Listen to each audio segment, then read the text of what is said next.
एक आदमी ही काफी है और उसकी लॉयल्टी भी अभी साबित नहीं हुई है। उसे समय के साथ परखा जाएगा। तभी वह खूबसूरत महिला फिर आगे आई और दृढ़ आवाज में बोली, कृपया मुझे एक मौका दीजिए। मेरी क्षमता और मेरी जान दोनों आपके लक्ष्य पूरे करने के लिए समर्पित रहेंगी। उसकी आंखों में झलकता दृढ़ निश्चय देकर मुझे एहसास हुआ कि यह महिला साधारण नहीं है, शायद इसमें वाकई कुछ खास था। मैंने कुछ सेकंड तक उसे ध्यान से देखा और फिर कहा, गाड़ी में चढ़ जाओ। महिला खुशी से झूम उठी, लेकिन मेरी अनुमति के बिना वह भी फ्रंट सीट पर नहीं बैठी। उसने अपनी पूरी ताकत लगाकर ट्रक के पीछे वाले कार्गो एरिया में चढ़ना शुरू कर दिया। मैं यह सब देखकर मन ही मन सिर हिलाने लगा। शायद यह महिला सिर्फ एक सुंदर चेहरा नहीं थी, पीछे खड़े कई लोग भी इन दोनों की तरह मेरे साथ जाना चाहते थे। लेकिन जैसे ही मैंने हल्की सी कॉन्करर्स हाकी छोड़ी, सभी डर के मारे जमीन पर गिर पड़े। उनमें से किसी ने कांपती आवाज में कहा, हे भगवान, इस बॉस ने तो कॉन्करर्स हाकी भी जगा ली है। कुछ अनुभवी वन पीस फैंस तुरंत इस किंगली ऑरा को पहचान गए। मैं वापस ड्राइवर सीट पर बैठा और ट्रक को आगे बढ़ा दिया। करीब 2.5 घंटे की यात्रा के बाद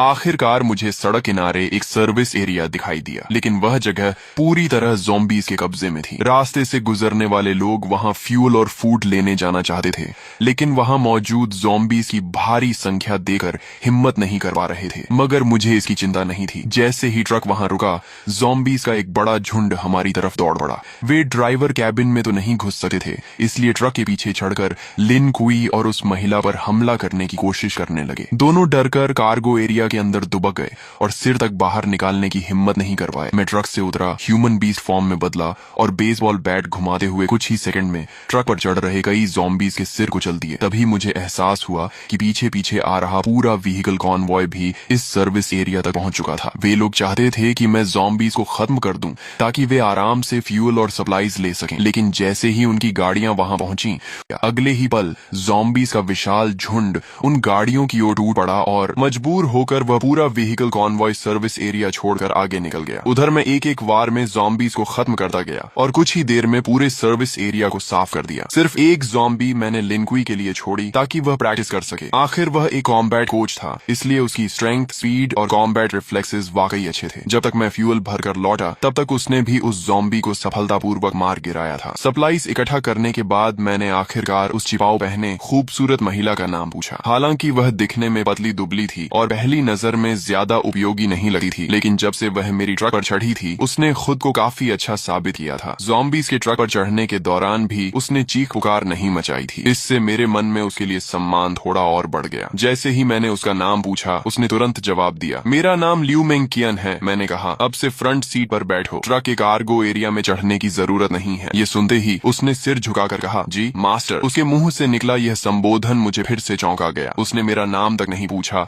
और सीधे मुझे मास्टर कहकर संबोधित करने लगी। जो व्यक्ति अपना ईगो और प्राइड छोड़ सकता है, वही एपोकलिप्स जैसी दुनिया में ज्यादा समय तक जीवित रह सकता है। थोड़ी देर बाद हम फिर से यात्रा पर निकल पड़े। रास्ते में मुझे एक बार फिर मेरी बहन आओ चिंग का फोन आया, भैया आप कहाँ हो? पापा हॉस्पिटल के ऑफिस में फंसे हुए हैं। मैंने सुना है हॉस्पिटल में सबसे ज्यादा ज़ॉम्बीज़ हैं। पापा के पास खाना पानी भी नहीं है। मुझे बहुत डर लग रहा है कि उन्हें कुछ हो न जाए। उसकी आवाज रोने जैसी हो गई थी। फोन के दूसरी तरफ मेरी माँ की आवाज भी सुनाई दी, हाउ हाउ, तुम्हारे स्कूल का क्या हाल है? तुम अपना ध्यान रखना, हम तुम्हें बचाने का कोई रास्ता ढूंढ लेंगे। मैंने कहा, माँ चिंता मत करो, मुझे काइडो का एजर ड्रैगन फ्रूट मिल गया है। डेविल फ्रूट का नाम सुनते ही आओ चिंग का डर काफी कम हो गया। हम भाई बहन पूरे 1 घंटे तक फोन पर बातें करते रहे। कॉल खत्म होने के बाद मैंने तुरंत अपने पिता को फोन किया। मैंने उन्हें बताया कि मैं अब एबिलिटी यूजर बन चुका हूँ और जल्द ही हॉस्पिटल पहुंचकर उन्हें बचा लूंगा। मैंने उन्हें सख्त हिदायत दी कि ऑफिस के अंदर छिपे रहें और बाहर निकलने की कोशिश न करें। दूसरी तरफ ऑफिस में फंसे एओ हाई भूख, प्यास और लगातार दरवाजा पीटे ज़ॉम्बीज़ की वजह से बेहद परेशान थे। वह आधी नींद और आधी बेहोशी की हालत में थे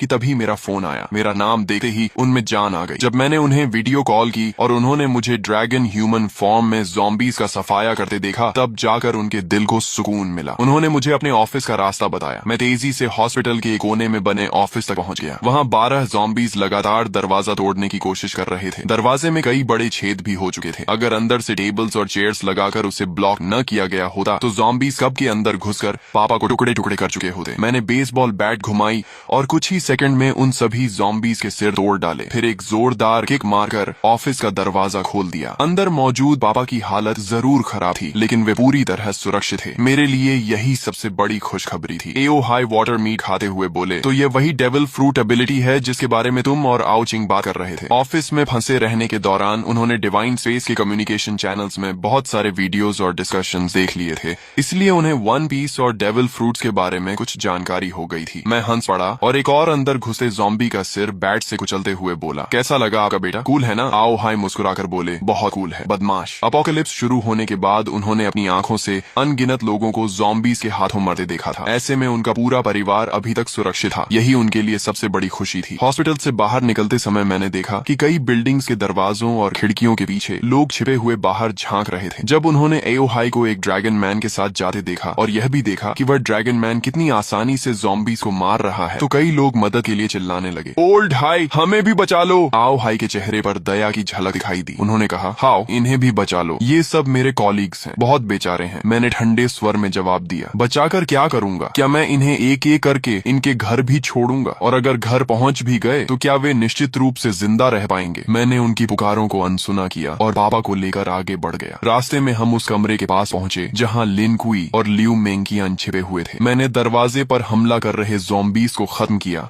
और फिर एक बार में दरवाजा तोड़ दिया। मुझे देखकर दोनों तुरंत बाहर आ गए और एक साथ बोले, मास्टर। ये सुनकर आओ हाई की आंखें फैल गईं। एक तरफ मांसपेशियों से भरा विशाल आदमी और दूसरी तरफ एक बेहद खूबसूरत महिला, दोनों मेरे सामने इतनी इज्जत से झुके हुए थे। खासकर लियू मेंकियन द्वारा मुझे मास्टर कहना उन्हें और भी अजीब लग रहा था। उनके चेहरे पर साफ लिखा था, हे भगवान, मेरा बेटा आखिर बाहर क्या क्या कर रहा है। यहाँ तक कि मेरी 2 जन्मों की मोटी चमड़ी भी थोड़ा गर्म हो गई। मैंने सामान्य बने रहने की कोशिश करते हुए कहा, ये दोनों रास्ते में मिले छोटे भाई बहन जैसे हैं। लेकिन आओ हाई की आंखें साफ कह रही थीं कि उन्हें मेरी बात पर जरा भी विश्वास नहीं हुआ। मैं और कुछ समझाने की बजाय चुप हो गया। हम सभी ट्रक तक पहुंचे। मैंने पापा को फ्रंट सीट पर बैठाया और लियू मेंकियन को फिर से कार्गो एरिया में भेज दिया। जब हम घर पहुंचे तो मेरी बहन आओ चिंग ने लियू मेंकियन को देखते ही आश्चर्य से मुंह खोल दिया। वाह कितनी सुंदर महिला है। और अभी इसने भैया को क्या कहा? मास्टर। फिर उसने लिन कुई की तरफ देखा, और ये मसल मॉन्स्टर कौन है? अगर कोई कह दे कि यह स्पेशल फोर्सेस का सैनिक है तो भी मैं मान लूंगी, और ये भी भैया को बॉस कह रहा है। इस समय लियू मेंकियन एक परफेक्ट मेड की तरह दोनों हाथ पेट के सामने जोड़कर शांति से मेरे पीछे खड़ी थी। वहीं लिन कुई काफी असहज महसूस कर रहा था। वह मिलनसार व्यक्ति था,